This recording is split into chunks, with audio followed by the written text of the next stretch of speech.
I'm Wade Bartell, President and CEO of SOSDisasterPlan.com. In light of the events unfolding in Japan, we thought that it might be prudent to give you some practical advice about potential radiation exposure. Our subscribers can log on to SOSDisasterPlan.com and get the most updated information, watch the events unfold as they happen, and they can also get detailed information about some things that I'm going to tell you about right now. First of all, let me say that we are not likely to be exposed to dangerous levels of radiation in the United States from what's happening right now. But we are in uncharted territory, so we don't really know for sure what could happen. As of today, March 17th, the situation in Japan doesn't present any immediate danger to us. But the situation is also changing by the hour. So there's a few practical things that you can do to help prepare yourself. First of all, let me talk about potassium iodide tablets. The bad news about potassium iodide tablets is that if you haven't got them already, you're probably not going to get them. It's a typical example of what happens when a disaster occurs and there's a run on a particular type of supply. So if you haven't prepared in advance, you probably won't get them. The good news about potassium iodide tablets is that you probably aren't going to need them for this particular emergency. And if you do, most emergency management agencies, not all, but most, stockpile potassium iodide and distribute them as needed. The effectiveness of this distribution process is yet to be seen. The second thing is, do not take potassium iodide tablets unless you're told to do so. They only protect you from exposure to iodine radiation, and they have a very small window of protection.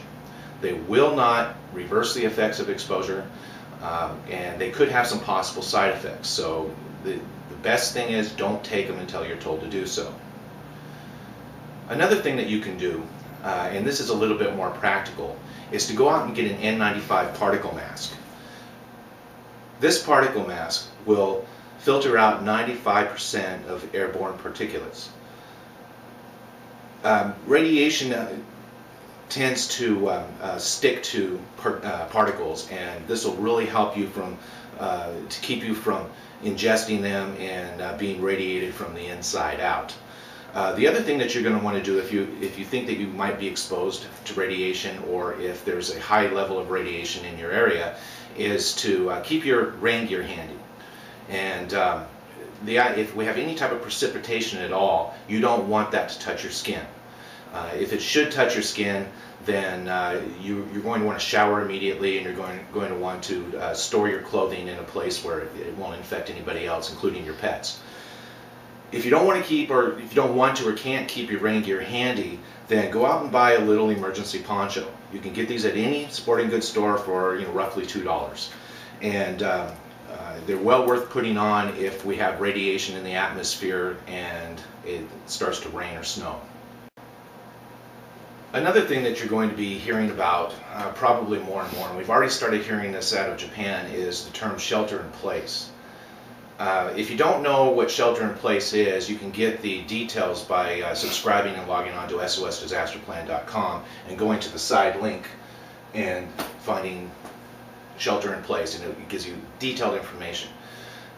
So make sure that you do that, because in the event that we have any type of radiation exposure, you will be ordered to shelter in place. If you don't know what to do or don't have the supplies necessary to do it, you're kind of going to be out of luck. We at SOSDisasterPlan.com hope that this information was useful for you. There is no substitute for being prepared for disasters. If you haven't already done so, subscribe to SOSDisasterPlan.com to plan, prepare, and survive.